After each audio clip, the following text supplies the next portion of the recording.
All chaos was once your kingdom.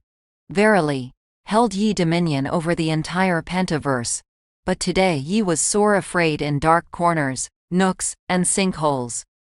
Lord Omar, the Epistle to the Paranoids, verse 3. One morning on Telegraph Hill, a great man began to feel quite out of place. The rush of the sensation struck him dizzy, and though he remained standing, it gave him pause in his morning stroll. The butcher's wife, who was sweeping the storefront, took notice and hurried to his side.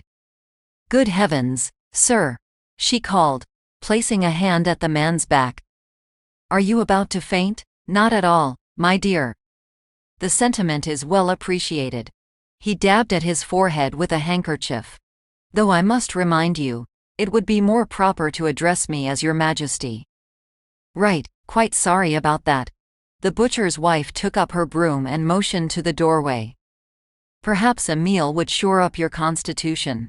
"A fine idea, madam." The man took indoors, ducking slightly, so his feather-topped hat would not catch against the doorway. When the butcher, a stocky Italian, saw the man, he opened his arms in greeting. "Good morning, Your Highness. I see that my imperial meat supplier is in order."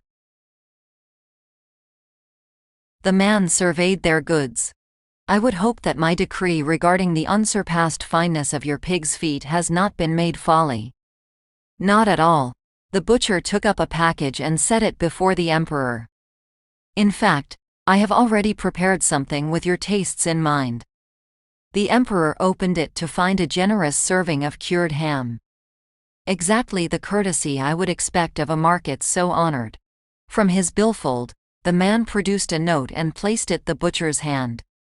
It read, "The Imperial Government of Norton promises to pay the bearer hereof the sum of $10 in the year 1880, with interest at the sum of 7% per annum from date, the principal and interest to be convertible, at the option of the holder, at maturity, into 20 years 7%. Bonds are payable in gold coin. Given under our royal hand and seal this 14th day of April 1874. Cuddy and Hughes. Printers to His Majesty Norton, 1511 Sansom Street, SF." The butcher smiled, and placed it in on a shelf below the counter, in a little stack of similar notes. "Good day, Your Majesty." "I certainly hope so."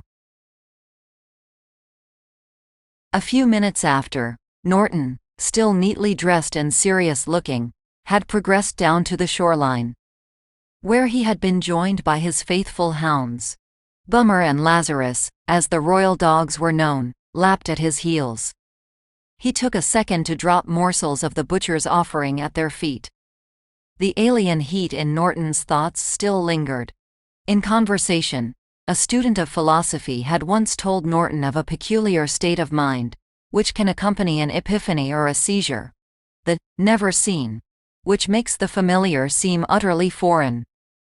On that day, the emperor was given inklings of that notion, yet his health and his mode of reasoning seemed otherwise unchanged. As he rounded a corner, undeterred in his inspection of the sidewalks and their integrity, a jeering cry from across the street gave him a start. Norton, a boy of about 15, stood there, hands cupped around his mouth for amplification. "Oh, Emperor, what is your decree?" The emperor placed a hand over his chest, as the unsavory subject pressed upon his already harried disposition. Bummer and Lazarus set to barking. Then a police officer popped into view, brandishing a club. He shouted something to the heckler, who stuffed his hands in his pockets and went strolling toward the beach. The copper turned and approached his liege. "Good day, constable. Allow me to inspect your condition." The officer straightened his posture as Norton eyed him up and down, ensuring that his buttons were shined and his hat was straight. "Quite an admirable state. You may be at ease." "Thanks. And don't worry about kids like that. They just like to rile up older folks. You feeling all right?" "Oh, I am positively hearty. Such boisterousness is well within the rights of my subjects, as you know." Norton nodded. "On your way." The officer saluted before stepping aside so His Majesty could pass. The Emperor, at this point, was mired in contemplation. His dogs had wandered off perhaps a block ago, chasing after a rat, and he had stuffed away the butcher's wrap shortly after the boorish impingement of noontime. Then, passing a coffee shop, the Emperor was distracted by a sound. 5 short raps against metal completely set Norton off his train of thought. His vision swung, and he saw a hand, idly tapping a table. 5 beats. The owner of the hand was a fellow of uncertain age, with peppery hair and a sharp suit, sipping dark tea by himself. He met Norton's gaze. "Your Majesty." The stranger offered a bow in his seat. "I would be honored, were you to sit down and share my tea." Norton accommodated his request, and the stranger flagged a server to provide an extra cup, which the stranger then filled to Norton's liking.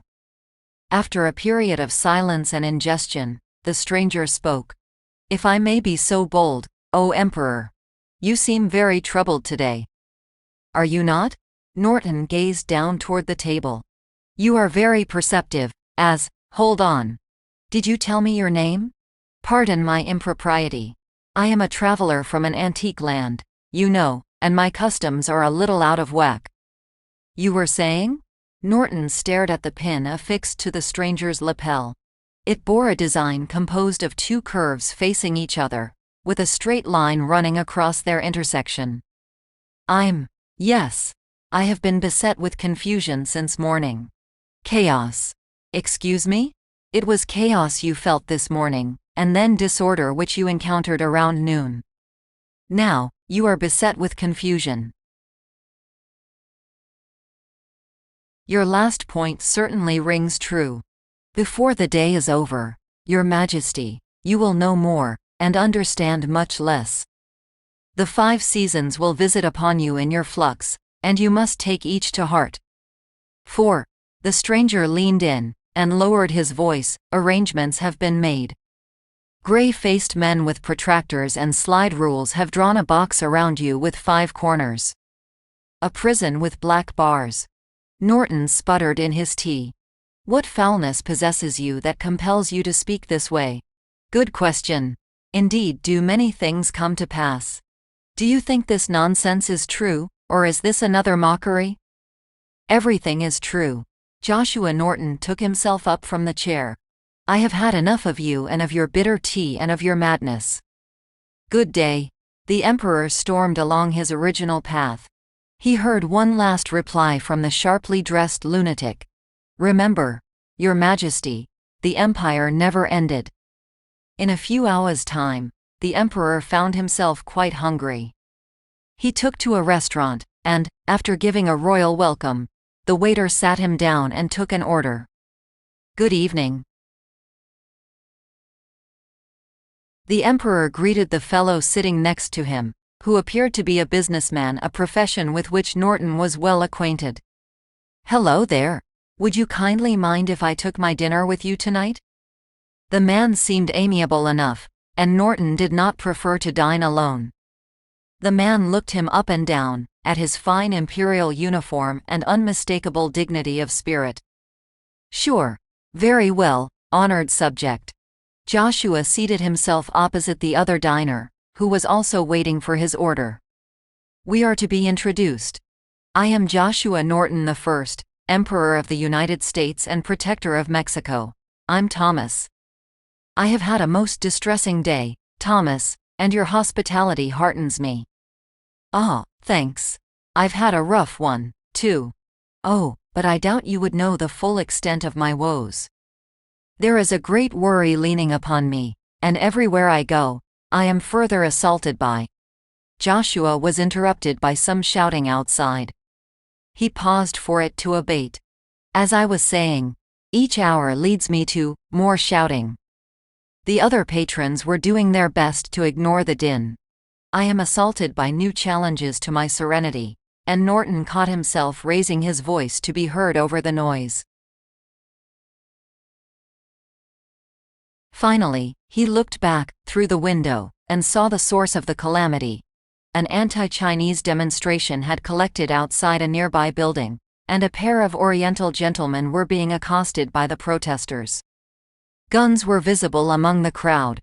The emperor shot to his feet, causing the tableware to clatter. Those trying to ignore the protest took notice of him as he took himself through the doors and into the street. Now the emperor's dinner companions stared, along with many other patrons, through the window as Norton entered into the crowd, placing himself between the Chinese and the anti-Chinese. A few of the latter had their rifles raised. Joshua Norton bowed his head. He began to chant, and any lip readers in the diner could have deciphered it. Our Father in heaven, hallowed be thy name. Thy kingdom come, thy will be done, on earth as it is in heaven. The rioters grew quiet. After the second, "Forgive us our trespasses," one lowered his weapon. Another followed suit by the next, "Lead us not into temptation." By the third, "For thine is the glory," the demonstration had crumbled apart like stale bread. There was nothing left to say. The immigrants exchanged gratitudes with His Majesty. His Majesty returned to the restaurant, now itself completely hushed, and rejoined the table he had left. The businessman took a long sip of his beer. What was that about? Merely a diplomatic affair. Norton said this in a way that he did not have to raise his tone, but the announcement was still audio-able to everyone in the room. A civic matter that requires no further discussion. The two began to eat. The customers moved on. "Tell me, Thomas, what do you know of philosophy?" "Not a lot. I don't want to disappoint you, but you'd be better off going to the coffee shop for that sort of conversation." Norton sighed. "Very well. But, do you think, sometimes, when you are about your work, or walking along, or awake in bed, do your thoughts ever turn to your place in the world, or the nature of you being, or perhaps fate?" "Yeah, sometimes. Doesn't that happen to everyone?" "Exactly, my good man. And, if I may be candid, something of that kin has obsessed me from dawn to this very second. It follows me everywhere, and yet I was afraid to admit it today, when some perceptive eccentric raised the subject."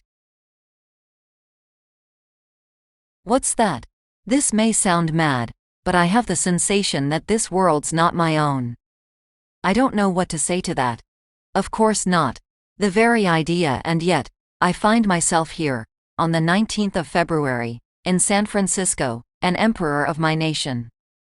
I am respected, honored, served, and yet I am not a fool, Thomas.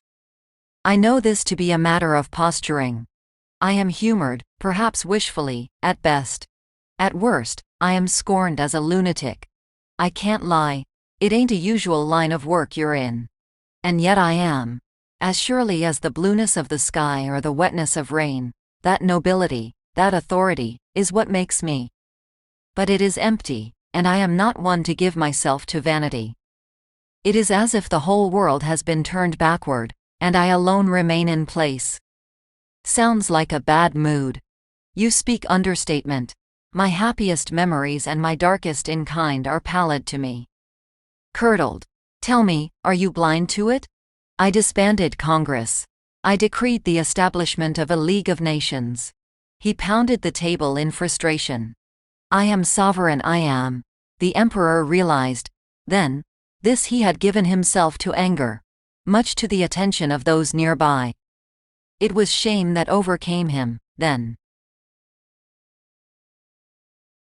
I must give my sincere apologies for disturbing your dinner tonight, Thomas. I have thoroughly worn out my welcome. It is time for me to take my leave. He fumbled with his wallet and dropped some coins on the table.